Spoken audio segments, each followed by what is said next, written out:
వృశ్చిక రాశి వారికి నూతన అవకాశాలను అందుకోగలుగుతారు.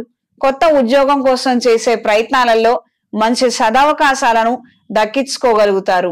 నోటిఫికేషన్లు, ఇతర అప్లికేషన్స్ కు సంబంధించిన అంశాలు అనుకూల దిశలో ఉంటాయి. స్నేహితుల ద్వారా వాళ్ళు మీ మీద కురిపించేటువంటి అభిమానం, ఆప్యాయత, అండదండలు మీకు ఎంతగానో అక్కరకొస్తాయి. జారిపోతున్నాము, మనం పడిపోతున్నాము, తిరిగి లేవలేకపోతున్నాము, మన పరిస్థితి ఏమిటి అన్న సందర్భాలలో అత్యంత సన్నిహితులైన వాళ్ళు, స్నేహితులు మనకు అండగా లభించడం మన మానసిక సంతోషానికి కారణమవుతుంది. కొన్ని ముఖ్యమైనటువంటి సందర్భాలలో వాళ్ళకి దీనికి తగినటువంటి విధంగా మీరు కృతజ్ఞతలు తెలపడము, మీ యొక్క ఆనందాన్ని, సంతోషాన్ని వాళ్ళతో పంచుకోగలుగుతారు.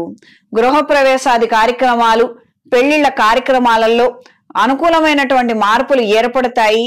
మీరు అనుకున్న విధి విధానంగా చక్కగా ఏ ఆటంకాలు లేకుండా ఘనంగా చేయగలుగుతారు. మీకు ఒక మనస్తృప్తి అనేది కలిగి ఉంటారు.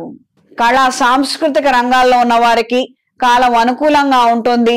సన్మానాలు, సత్కారాలను అందుకోగలుగుతారు. సభా సమావేశ ఏర్పాట్లలో ఉన్న వారికి కాలం అనుకూలంగా ఉంటుంది. ఈ వారం స్త్రీలకు ఆరోగ్య విషయాలలో తగు జాగ్రత్తలు అవసరం. పై అధికారులతో వేధింపులు ఎక్కువగా ఉండటము, ఉద్యోగం మనంతట మనమే మానేసుకోవాలి అన్న ఆలోచనలకు వెళ్లే విధంగా పరిస్థితుల్లో మార్పులు ఏర్పడతాయి. కొంతమంది తరచు కార్యాలయంలో చికాకు పెట్టడము, మిమ్మల్ని పనిచేసుకోనివ్వకుండా ఇబ్బంది పెట్టడము, వీళ్ళ గురించి పై అధికారుల దృష్టికి తీసుకువెళ్ళగలుగుతారు.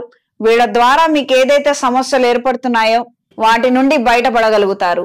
కొత్త పెట్టుబడులకు సంబంధించినటువంటి అంశాలు అంతంత మాత్రంగా ఉంటాయి. ఆఖరి నిమిషంలో మార్పులు ఏర్పడతాయి. మానసికంగాను శారీరకంగాను ధైర్యంగా ఉండాలన్న ఆలోచనలు శ్రేయస్కరం. చదువుల్లో ఉన్న వారికి ఉన్నత విద్య కోసం చేసే ప్రయత్నాలు, కాంపిటేటివ్ ఎగ్జామ్స్ లో ప్రయత్నాలు చేసే వారికి కాలం అనుకూలంగా ఉంటుంది. ఈ వారం వృశ్చిక రాశి వారికి కలిసొచ్చే రంగు నీలం, కలిసొచ్చే దిక్కు తూర్పు, కలిసొచ్చే సంఖ్య 5. సుబ్రహ్మణ్య స్తోత్ర పారాయణ ప్రతిరోజు చేసుకోండి. ఎవరైనా సంతానం లేక సతమతమవుతున్న వారు వైద్య పరీక్షలు చేయించుకొని, వైద్యుల సలహాలు తీసుకొని, అంగారక పాశుపత హోమాన్ని జరిపించి పునర్ప్రయత్నాలు చేయగలిగితే మంచి ఫలితాలు సంప్రాప్తిస్తాయి. రాబోయే మహాశివరాత్రి పర్వదినం నాడు అవకాశం ఉన్నవారు అమృత పాశుపత హోమాన్ని జరిపించండి. ఏకాదశ రుద్రాభిషేకాన్ని జరిపించండి. శివపార్వతుల కళ్యాణాన్ని జరిపించడం లేదా చూడడం ద్వారా విశేషమైనటువంటి ఫలితాలను అందుకోగలుగుతారు. ఈ 3 కార్యక్రమాలలో ఏదో ఒక కార్యక్రమం చేయగలిగినా, చూడగలిగినా, దీనికి సంబంధించినటువంటి తీర్థ ప్రసాదాలను స్వీకరించగలిగినా మంచి విశేషమైనటువంటి ఫలితాలు సంప్రాప్తిస్తాయి.